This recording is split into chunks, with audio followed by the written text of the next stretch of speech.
Well, welcome back to the Gallery of Curiosities. I am, as always, your humble host, Osgood, and I see that my chorus, or rather I should say I hear that my chorus is still feeling more festive than is my wont. And I'm also contractually obligated to offer you all a happy holidays. No, it's no use. I cannot abide the holiday cheer for one moment longer. Might we lose the happy little bells? Might we lose the happy little bells? I said, would you mind losing the happy little bells? One moment, ladies and gentlemen. I see I shall have to take matters into my own hands.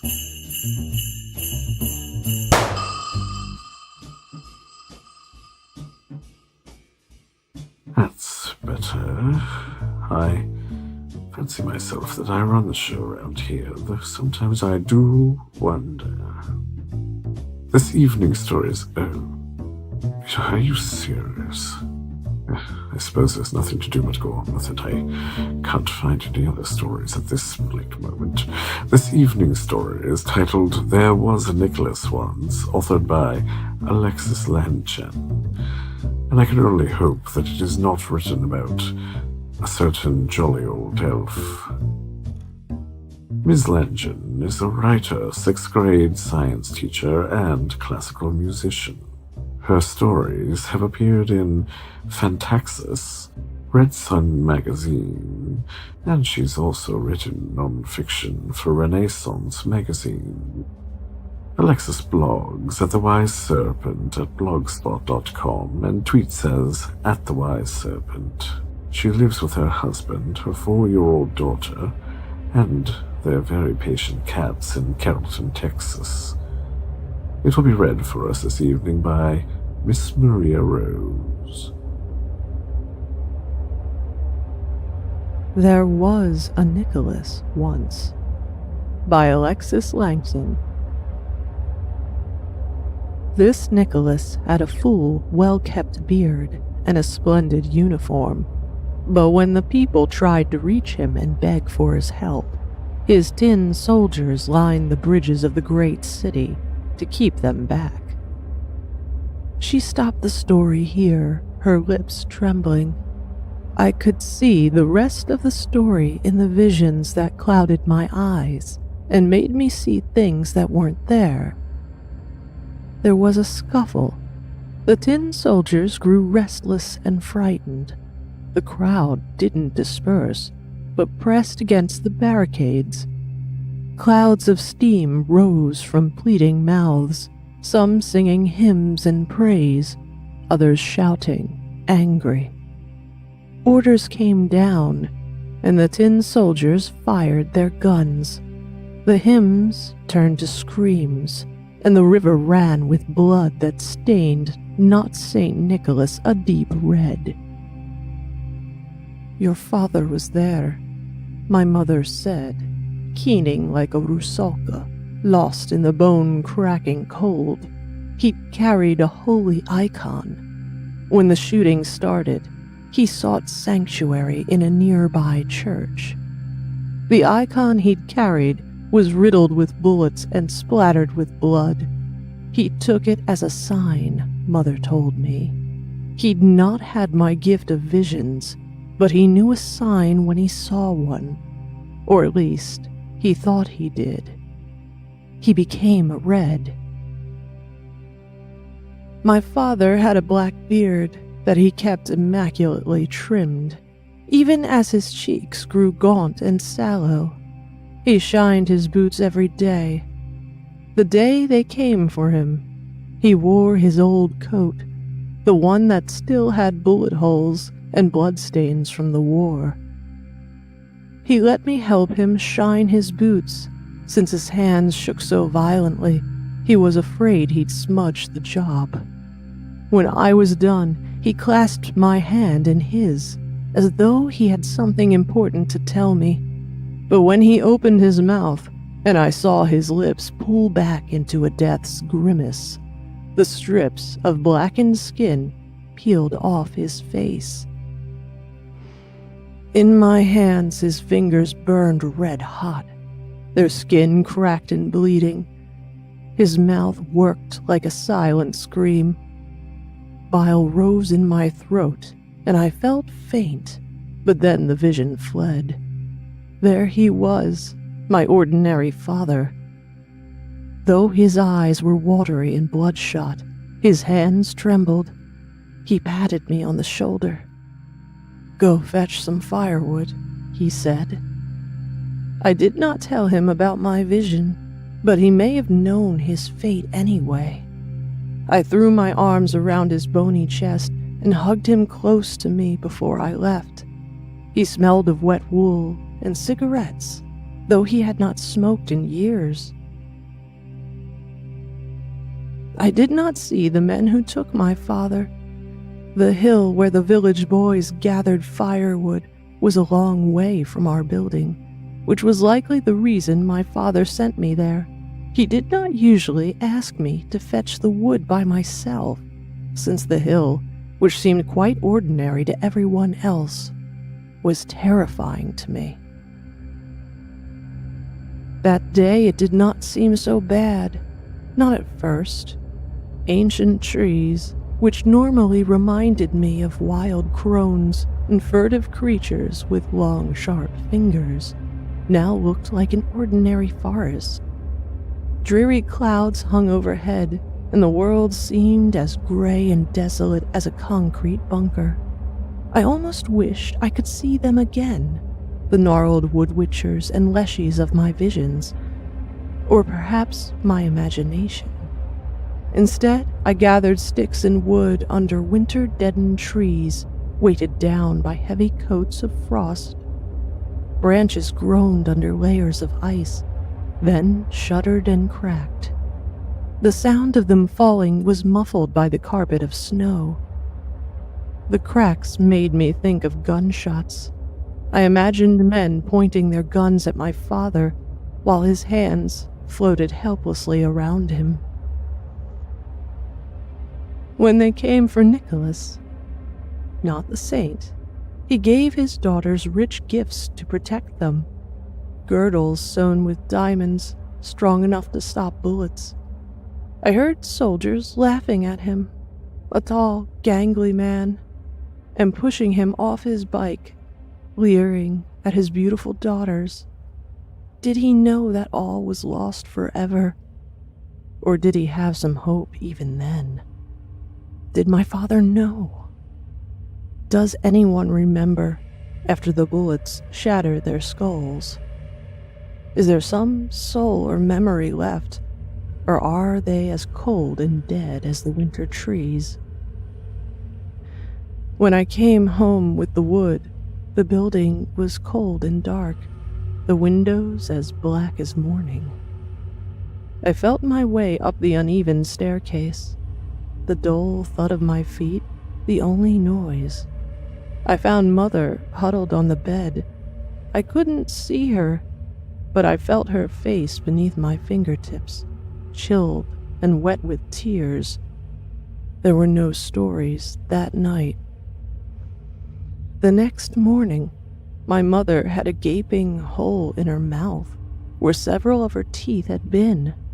I helped her wash the blood off her face when I gingerly put a finger in her mouth to pry loose a jagged fragment of tooth.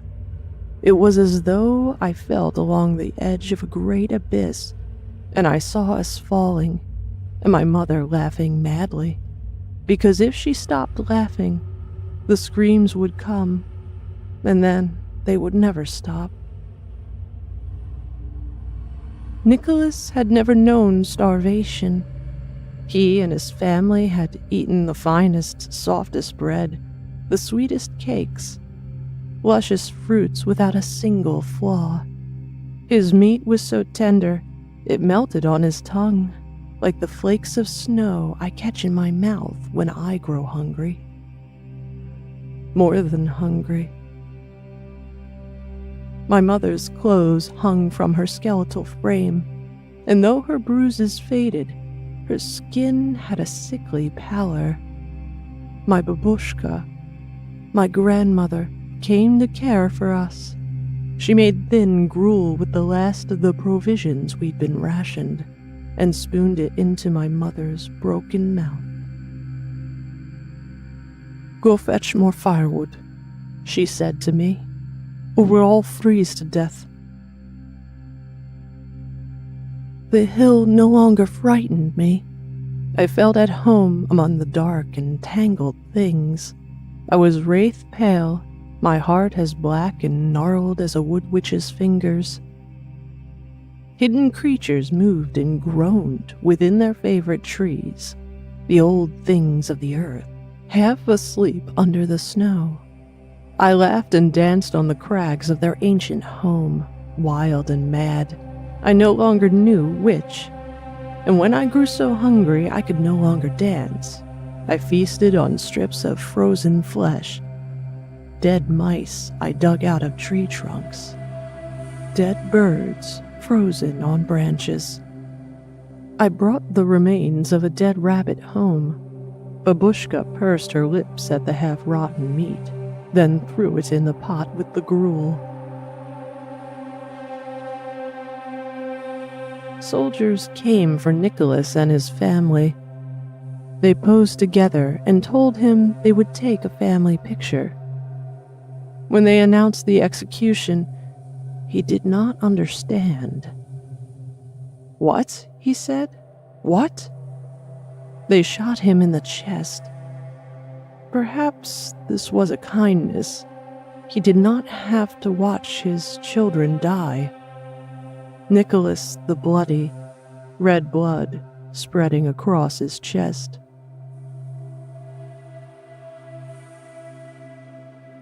"He denounced us," my mother whispered. I lay in bed with my eyes closed, listening. "Commander Yakov as good as murdered my husband with his own hands. And now he is in command of rationing. There is no other way." Babushka's voice rasped, and she sounded as old as the forest, as frozen. "He is coming, whether you will or no. He told me that today while he stood in the bread line. Don't make him angry." A wrinkled hand stroked my hair. In my dreams, I saw Nicholas's ghost, his neat brown beard grown white as snow, a wild bramble of patchy hair.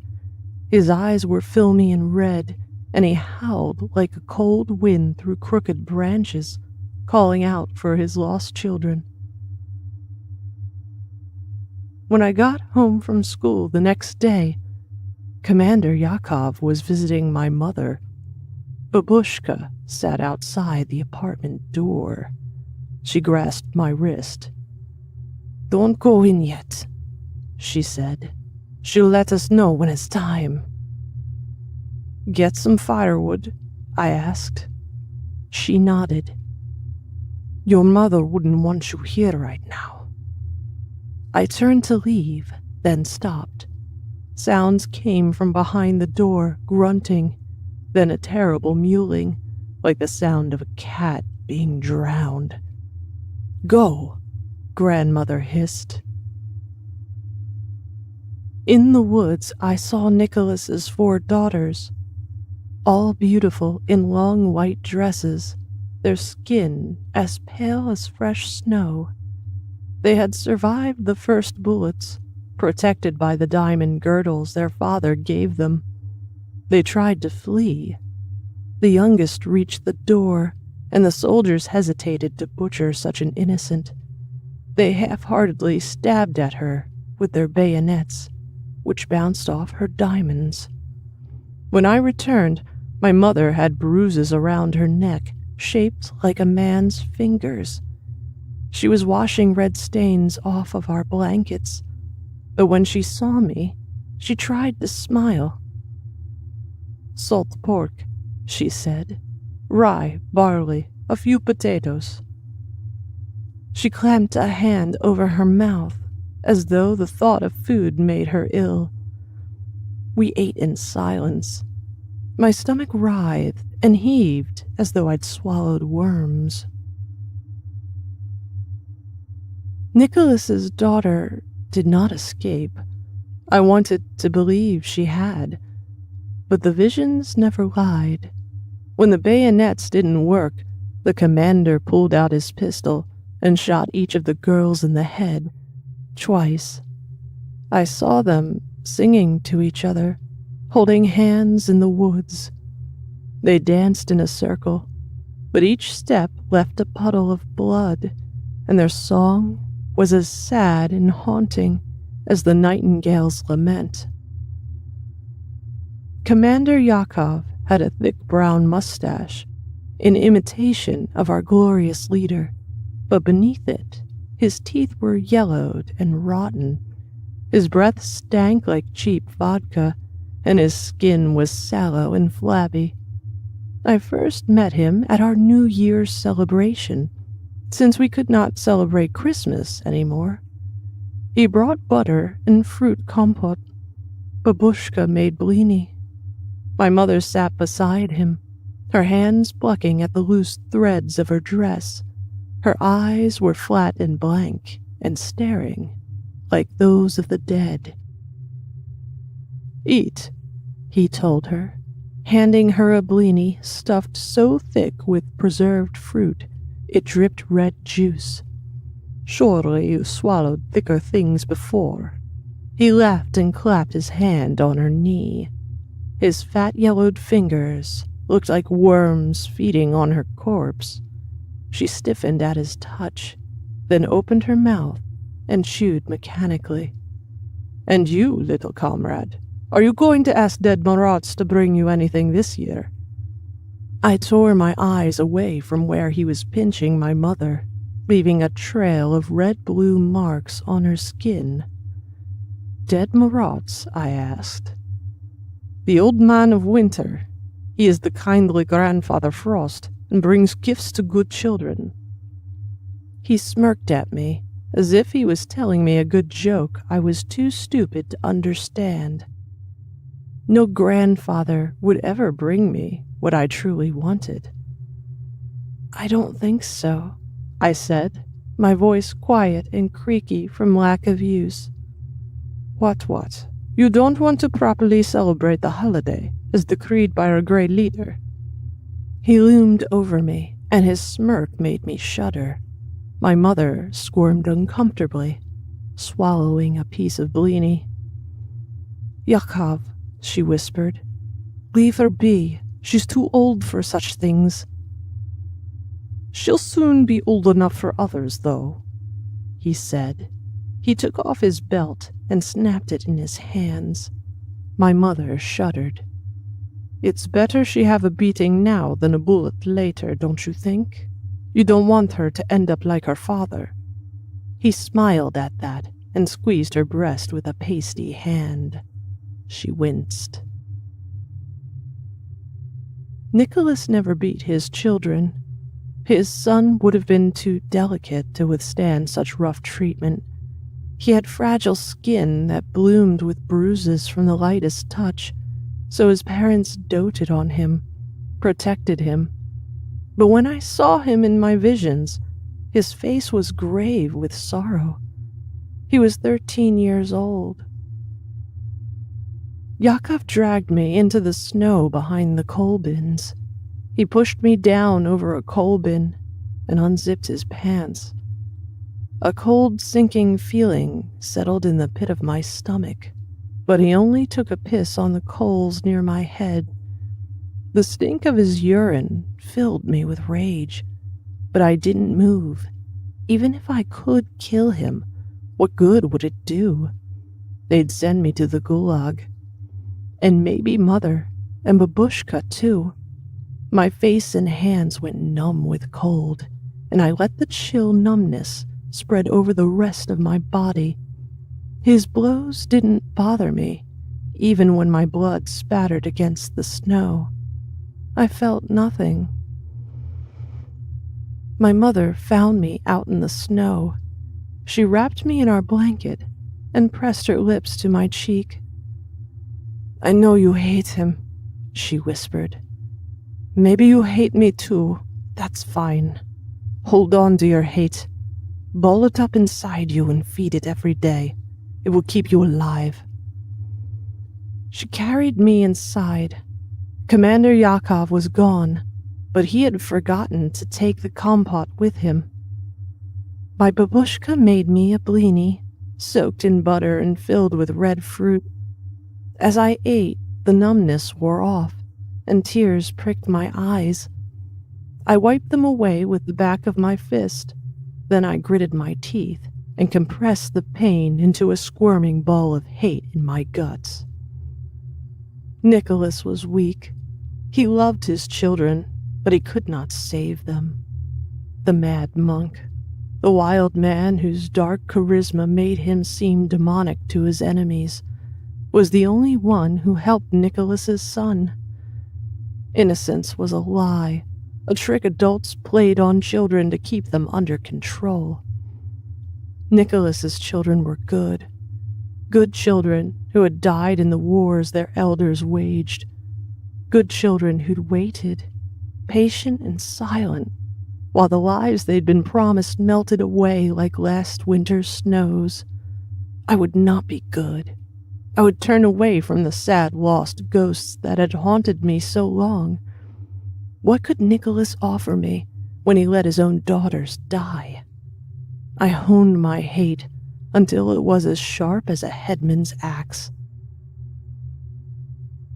By Christmas Eve, a few days after the Russian New Year, my hate had grown strong enough that I felt the dark power of the earth moving in my blood. The half-healed welts on my back itched and throbbed, keeping me wide awake even as my mother and grandmother nodded off. I waited until the moon rose, then slipped into the night. The hill was shadowed and dark. The fine coat of crystalline snow had fallen that evening, but the pure white only made the shadows seem darker. The whispers in my blood pulled me to an ancient tree, gnarled and twisted in the moonlight. It was surrounded by a thick bramble, as black and wild as a madman's beard. I could not remember seeing it before, though its trunk rose from the frozen ground like a colossus.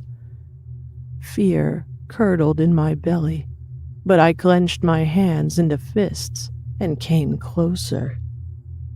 Branches caught on my clothes like fingers. They twined around me, ice cold. I felt them scrape against the half-healed welts along my back until my blood spattered the snow and dripped from black twigs.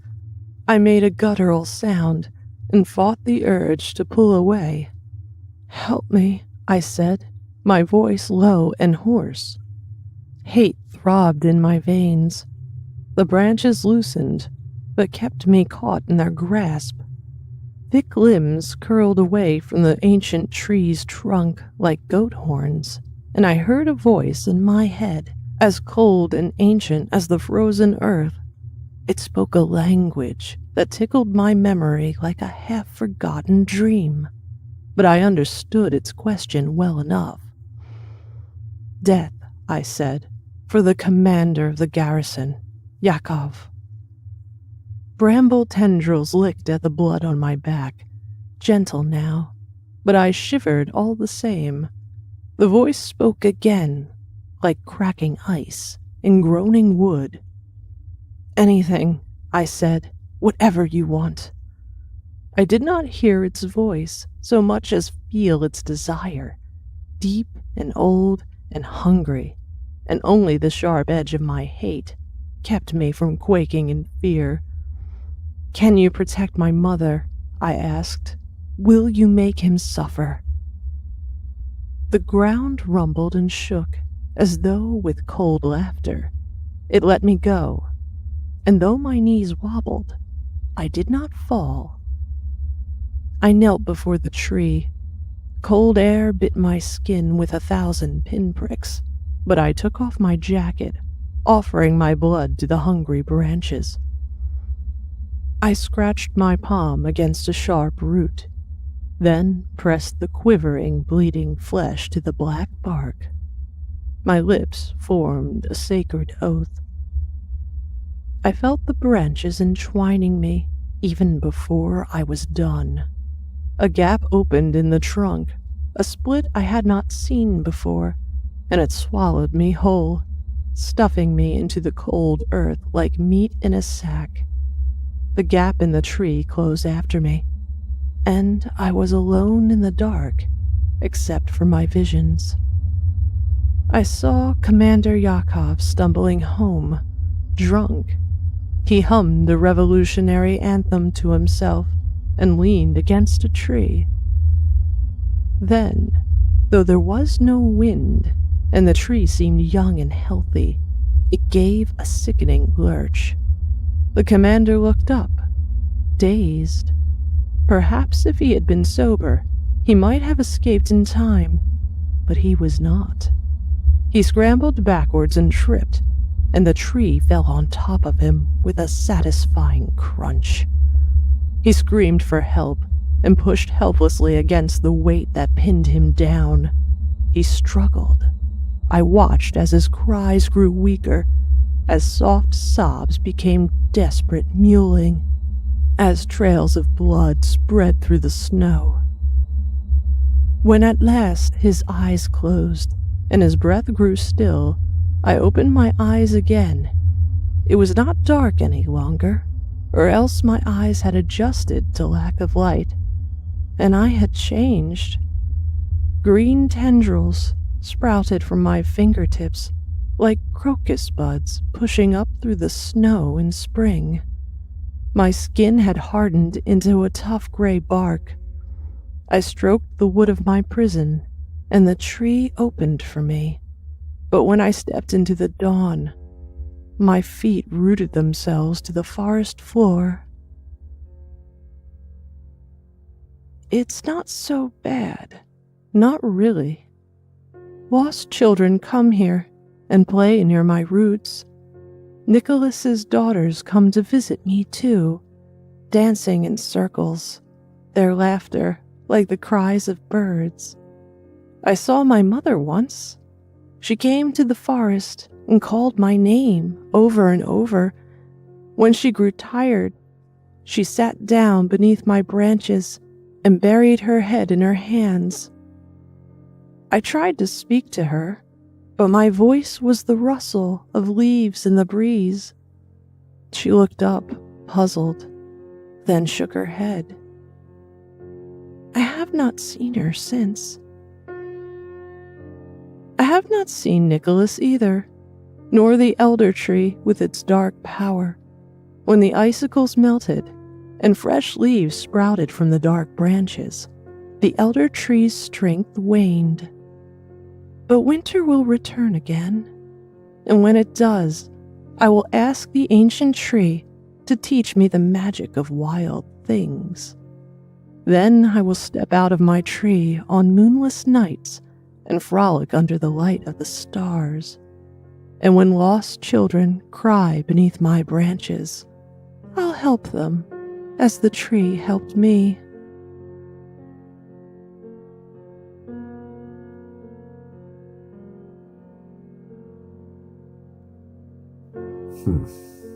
Those Russians. I never can tell if their stories are intended to be happy or sad. Perhaps if we have some time after the announcements, we can ask the samovar about that. But first, some news. Have you heard? We've gone to print. The first issue of Curiosities is available now at our website, gallerycurious.com, in both ebook and print formats. We hope to be able to continue this project for years to come, and these book sales will be our primary fundraiser, rather like those dreadful little marathons on PBS.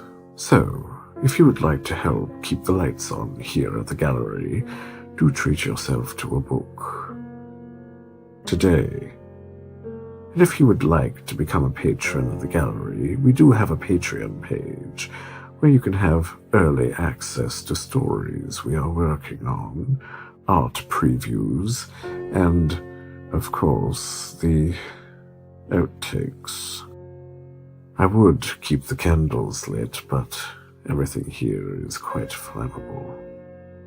Now then, let us ask the samovar about the nature of the story. Samovar, samovar, tell me true. Was that story happy or blue? Очень хорошо, Prussia. It's Russian story. Yes, of course. It was a Russian story. What was I thinking? Not really sure what else I expected. Anyway, the Gallery of Curiosities is produced under a Creative Commons International 4.0 non-commercial attribution, no derivatives license. Don't sell it, change it, or make a transcript. If you like the show, leave us stars and reviews on iTunes, and make sure to tell your friends to listen. And if they won't listen, get new friends. Our theme song, as always, is Ashes, Ashes by Deus Ex Vapora Machina. This episode was released in December of 2017. For full show notes, visit us on the web at gallerycurious.com.